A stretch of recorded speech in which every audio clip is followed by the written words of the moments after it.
After hanging above the 4% mark for nearly 5 years, retail inflation has finally dipped below this level, hitting a 59-month low of 3.54% in July.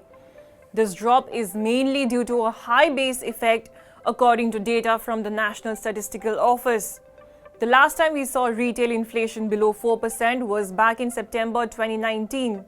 Now let's talk about food inflation, which also dropped to a 13-month low of 5.42% in July from 9.36% in June. Over the past 8 months, food inflation has hovered between 8 to 9% due to high prices of vegetables, cereals and pulses. However, on a month-on-month basis, the Consumer Price Index or CPI, which retail inflation is based on, gained momentum in categories like food, clothing, housing and the overall index value. Analysts predict that retail inflation might breach the 4% mark again in August 2024, driven by food inflation. Now, separately, data showed that the country's factory output for June, measured by the Index of Industrial Production, that is IIP, eased to a 5-month low of 4.2%, mainly due to slower growth in manufacturing output. Despite this, the Reserve Bank of India has kept the repo rate unchanged for the 9th time in a row. RBI Governor Shaktikanta Das raised concerns about food inflation, emphasizing its significant share in consumption basket. Economists believe the slow pace of disinflation has delayed potential rate cuts by the RBI. Looking at specific food items, vegetable inflation eased to 6.83% in July from a whopping 29.32%, while cereals and products inflation stood at 8.14% in July, slightly down from 8.75% the previous month.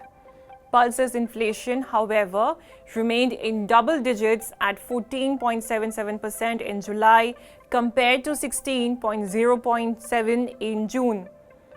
With food and beverages making up around 46% of the CPI, the recent surge in retail inflation is mainly driven by higher food inflation.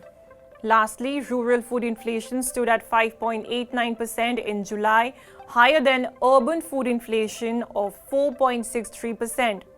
The fuel and light segment recorded a deflation of 5.48% in July compared to a deflation of 3.66% in June, primarily due to the base effect. The increase in food prices, particularly for vegetables, and the recent rise in telecom tariffs were balanced out by a higher comparison base from July 2023, when inflation peaked at 7.44% over a 15-month period. This indicates that the slower rate of price increases may be only a temporary trend. In conclusion, while the drop in retail inflation in July offers some relief, the underlying trends suggest this may be a temporary reprieve.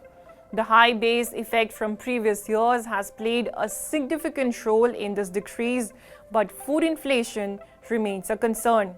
The Reserve Bank of India's cautious stance on maintaining the repo rate, coupled with the persistent challenges in food prices, indicates that inflationary pressures are far from over.